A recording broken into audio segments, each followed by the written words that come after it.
If your low back pain keeps coming back or it hasn't really gone away, then this is for you. You already know the pattern. It flares up, you manage it, you rest, you go to the physio, you get some exercises, some painkillers, maybe even an injection. It settles down, but then it comes back, often for no obvious reason. And at some point, you're probably starting to wonder whether this is just how it is now. But it doesn't have to be that way.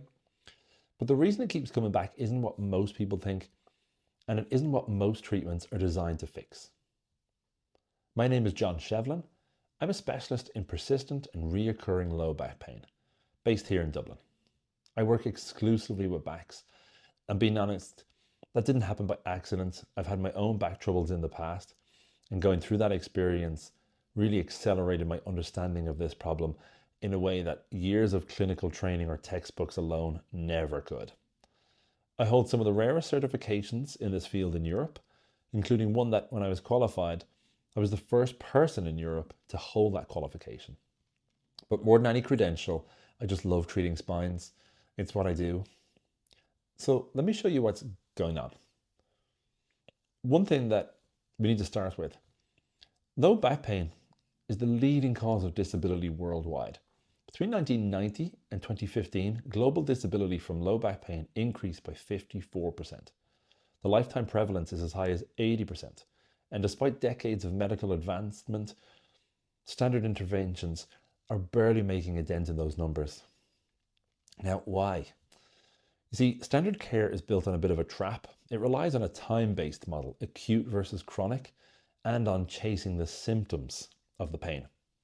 We treat the symptom, we manage the flare, and as a result of that approach, we see a 60 to 85% reoccurrence rate within 12 months.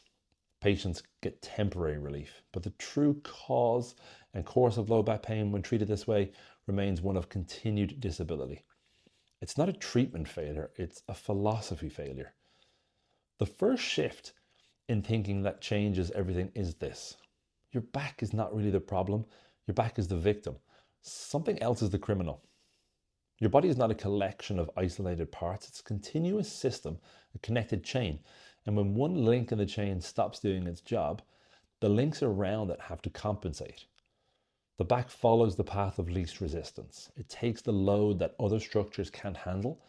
Over time it breaks down, it hurts, and everyone points at it. But we don't just look at the back, or we shouldn't. We should look at the chain, a stiff hip, a locked ankle, a thoracic spine that won't rotate. Any one of these silent dysfunctions, things that don't hurt, things that have never been examined, things that standard care completely ignores, can be the precise reason your low back has been driven into painful overcompensation. So that's a concept known as regional interdependence. And it's the reason why treating the painful site without mapping the whole system is why people stay stuck. So how do we find the criminal? We use the Selective Functional Movement Assessment, the SFMA. The principle is simple. Don't guess, assess. The SFMA is a systematic screening tool or assessment tool that takes 7 fundamental movement patterns, such as forward bending, extending, rotating, and more, and rates and ranks how well your system moves across all of them. We're not only asking where it hurts, we're asking how well you actually move, because those are 2 completely different questions, and most assessments only ask one of them. The logic of the SFMA gives us 4 possible findings for any movement pattern. You can have functional and non-painful. That pattern is fine, leave it alone. Functional but painful, the movement is good, but it hurts, so we respect that and treat it carefully. Then we have dysfunctional and painful. It's limited movement that also hurts, so we approach that with caution.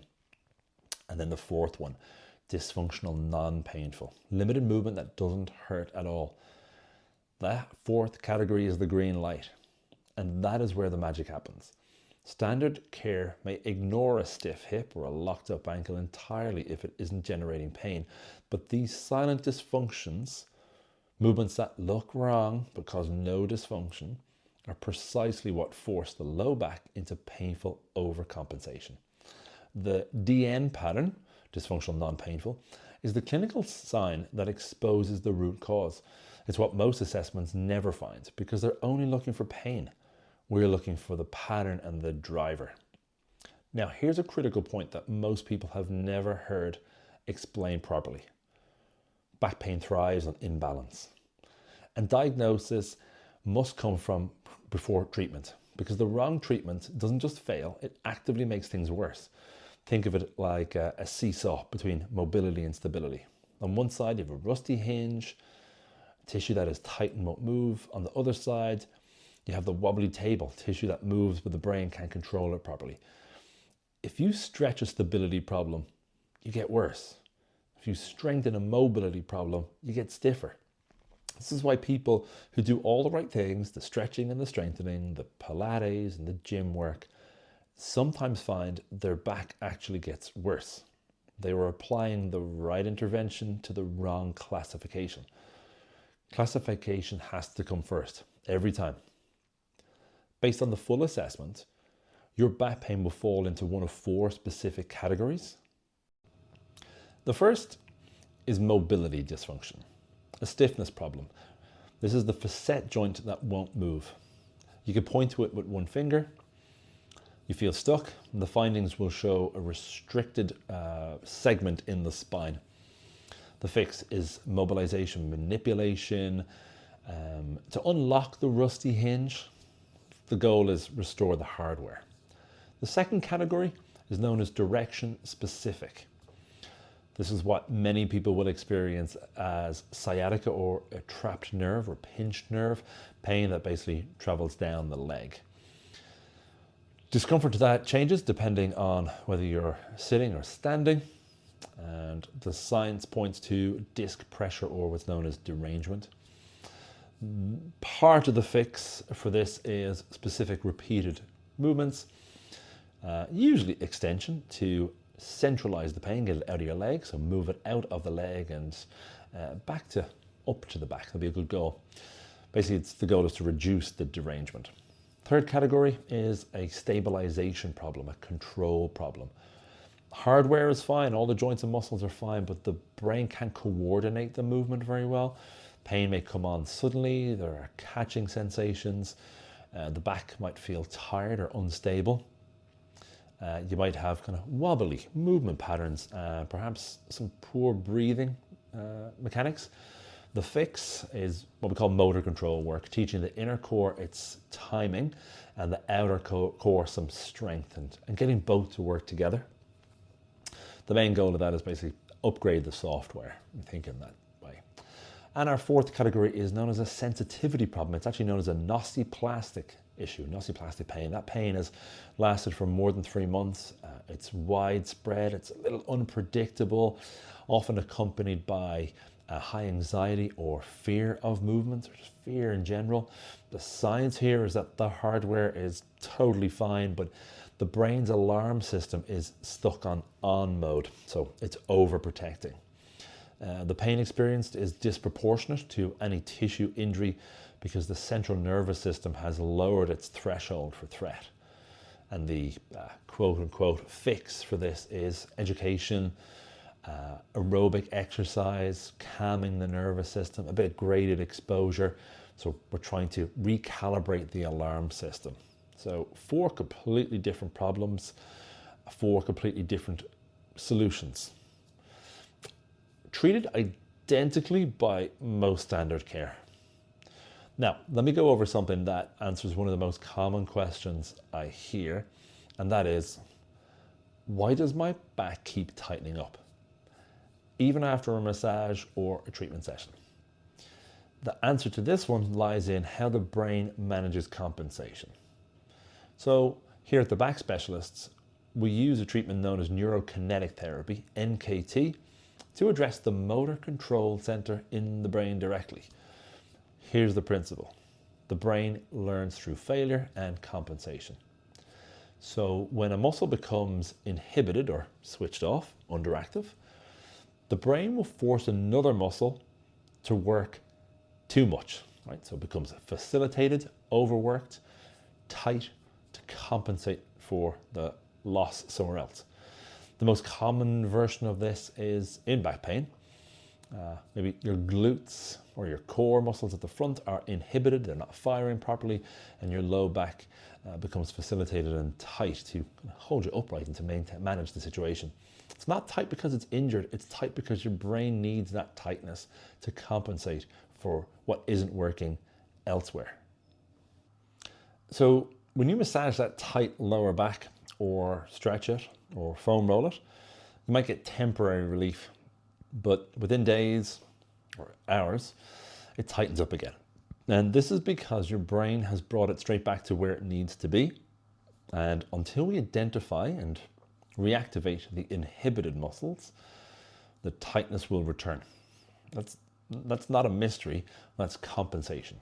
And NKT is one way to find it and fix it.